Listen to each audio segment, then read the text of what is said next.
Here is a quick video on how to set up your Netgear Ex6110 range extender device using my Wi-Fi ext.net.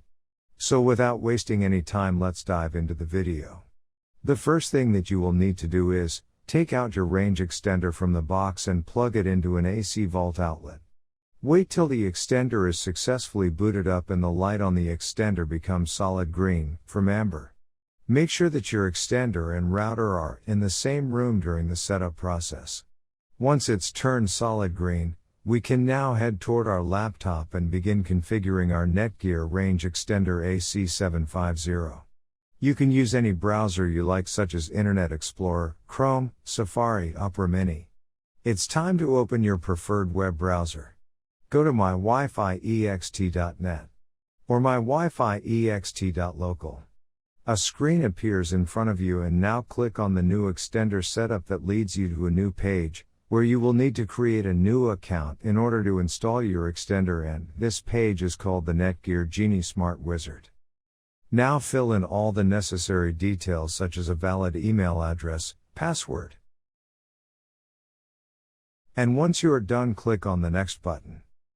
Now you had two choices, as you can either set up your range extender device as a range extender or as an access point.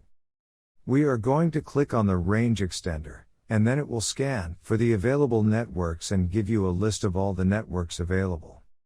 Before heading ahead into the video, in case you are facing any issue with your Netgear range extender device, get in touch with our Netgear experts.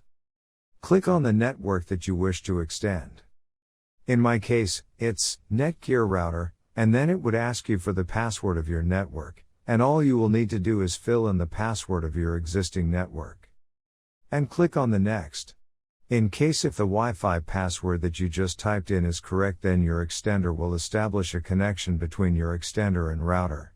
It also allows you to use a different password or use the same password or none at all. If you choose none at all, then anyone will be able to connect with your Netgear extender. I am gonna choose a new password. My Wi-Fi extender name is Paul's. You can choose any you like. Now we are successfully done with setting up our Netgear Ex6110 range extender. Now go to our taskbar and connect to our newly set up Paul's range extender. And open up our browser, and Google appeared, which means our extended network is working. Thanks for watching, and don't forget to smash that like button and hit the subscribe button so that you don't miss any of our videos, and in case faces any problem, get in touch with the experts.